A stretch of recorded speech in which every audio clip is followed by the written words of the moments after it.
Para hablar sobre esto, quiero darle la bienvenida a nuestro primer invitado en la tarde, Hugo Hacha, analista experto en temas de seguridad, es profesor de Fuerzas Especiales en las Fuerzas Armadas de los Estados Unidos. Hugo, bienvenido, gracias por acompañarnos. Y Dania, muy buenas tardes, un verdadero placer. Igual para nosotros. Despliegue de fuerzas militares, aéreas y navales en el Caribe. ¿Qué implica esto, Hugo? Bueno, primero que nada, apreciada Idania, hay que entender que ya existía un despliegue normal, habitual, de fuerzas militares en el área del Caribe por parte de los Estados Unidos, fundamentalmente vía el Comando Sur.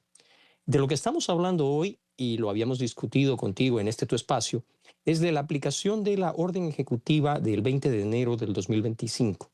Esta orden ejecutiva que define que organizaciones del crimen transnacional organizado pueden ser redefinidas como organizaciones terroristas de alcance global, es lo que motiva lo que ha descrito el secretario de Estado Marco Rubio. Y esto tiene otro componente. Hasta ahora, las labores para cooperar en lo que se denomina la interdicción, las operaciones de control, de captura, de confiscación, por ejemplo, en el marco de la lucha antinarcóticos, se habían restringido al marco de las agencias policiales, de la entrega de esa evidencia a ministerios públicos y de la sumisión de la evidencia acumulada a las Cortes Federales de los Estados Unidos. En el marco de esa orden ejecutiva, como también lo habíamos discutido contigo previamente, ahora las fuerzas militares de los Estados Unidos pueden tanto detener, contener, neutralizar o eliminar estas amenazas, porque también, reitero, como lo ha dicho el secretario de Estado, esto constituye una amenaza directa a la seguridad estratégica de los Estados Unidos. Digamos que esa es la diferencia de este punto y de antes, ese tipo de accionar que describes. Bueno, apreciada Idania, solamente para tener una perspectiva, y por eso yo insisto en una evaluación muy personal desde la perspectiva académica, de que esta es una de las principales, de uno de los pilares políticos de la administración, y me refiero a política de Estado, de la administración del presidente Trump. Solamente como un elemento. El secretario de Estado ha dicho claramente de que Nicolás Maduro Moros no es el presidente del Estado venezolano, que es el líder de una organización criminal transnacional que hoy día se transforma en una organización terrorista de alcance global, merced a lo que tu cobertura ha descrito con absoluta precisión. Pero ello también tiene que ver, y aquí voy a intentar que tu audiencia entienda por qué esto es también complicado. La vocera del Kremlin, la señora María Zaharova, hace escasos días atrás indicó que debido a las circunstancias de la situación geopolítica, expertos cercanos al Kremlin podrían en algún momento sugerir el despliegue de misiles de la clase Oreshnik hacia Cuba y Venezuela. Si aceptamos, y esto es una premisa del desarrollo de una hipótesis lógica, de que, como dice el secretario de Estado, el cartel de los soles controla de manera ilegal, absolutamente ilícita, el territorio de lo que es la República Bolivariana de Venezuela, tiene también que tomarse en cuenta que esta organización tiene a su disposición los medios armados de lo que es el Estado venezolano. Vale decir de que no es solamente, y no estoy dejando de lado lo difícil que es ya contener los medios de organizaciones criminales. Ustedes están al tanto de que, por ejemplo, la Marina de Guerra colombiana hace poco más de un mes detuvo el primer narcosubmarino autónomo, vale decir básicamente un dron semisumergible dedicado al contrabando de narcóticos, sino de que además medios navales, medios aéreos, medios pertenecientes a las Fuerzas Armadas de los estados que participan en el ciclo de lo ilícito deben también ser monitoreados, controlados y en algún momento probablemente también contenidos o eliminados. Entonces, creo que estamos en un escenario totalmente nuevo, a donde, como también habrás visto, algunos gobiernos de la región que en algún momento calificaron al régimen de Caracas como simplemente otro gobierno progresista, tendrán que revisar sus políticas porque ya no puedes hablar de cesión de soberanía, de zonas binacionales, si estás negociando con una organización que Estados Unidos te está diciendo claramente no es un gobierno, sino que es una organización terrorista de alcance global. Bueno, por eso decía Hugo, el secretario de Estado, entre otras cosas, que no estaban haciendo esto solos, que estaban los países aliados. Y es ahí donde entra eso que tú acabas de decir. Los países tendrán que revisar sus políticas y decidir de qué lado están, digamos, en este punto de la historia o de la narrativa o como lo queramos llamar. Crucial. Esa frase que acabas de decir es crucial. Los gobiernos de estos estados, me estoy refiriendo claramente, y no es una cuestión arbitraria, a la señora Sheinbaum en México, el señor Petro en el caso de la República de Colombia, el señor Luis Ignacio Lula da Silva, o inclusive, más allá de nuestro hemisferio, el gobierno del Reino de España. ¿En qué lugar del escenario desean colocarse? Porque ya no se puede ignorar una situación que Estados Unidos te lo está diciendo con todas las letras, que inclusive está construyendo alianzas para fortalecer estas capacidades y que tiene que quedar muy claro. En el marco de lo que significa el contenido legal de la orden ejecutiva citada, aquella del 20 de enero del 2025, se incluye no solo la designación, sino la toma de medidas. La Procuradora General de Justicia del Estado norteamericano, la señora Bondi, ya ha anunciado la incautación de activos por una suma superior a los 700 millones de dólares.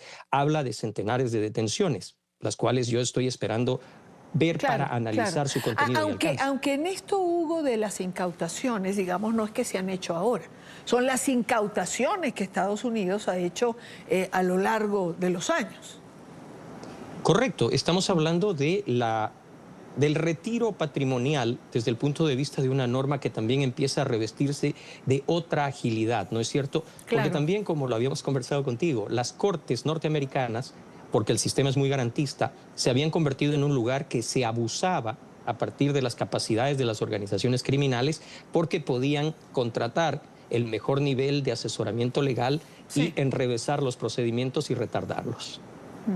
Ahora, fíjate una cosa, en esto de los países aliados y las posiciones, etcétera, etcétera, dado las acciones de detener, contener, neutralizar que me acabas de mencionar, recuerdo las declaraciones del presidente de Colombia, del presidente Petro, el fin de semana pasado, en relación a si Estados Unidos hiciera algún tipo de operación contra Venezuela, yo ordenaría a las Fuerzas Armadas colombianas que intervinieran de alguna manera o que defendieran a Venezuela. Yo me hacía la pregunta siempre, acto seguido, cuando comenzaba el programa esta semana, ¿defender a Venezuela o defender al régimen?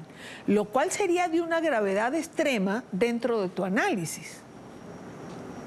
Pregunta más que válida, y para que no se tome esto como una cuestión arbitraria o excesivamente específica, yo te invito, querida Idania, de que integremos en este análisis las declaraciones de un parlamentario mexicano de apellido Monreal, las de la propia presidente de los Estados Unidos mexicanos, la señora Sheinbaum, y las integremos a las declaraciones del señor Gustavo Petro, en el marco de una hipótesis que tú ya la has planteado.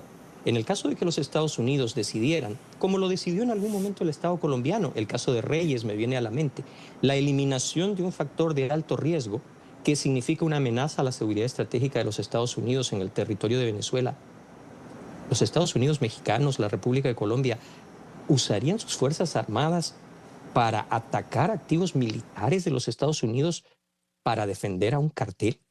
Creo que esta es una interrogante más que válida y que nos regresa al concepto fundamental que tú misma acabas de definir.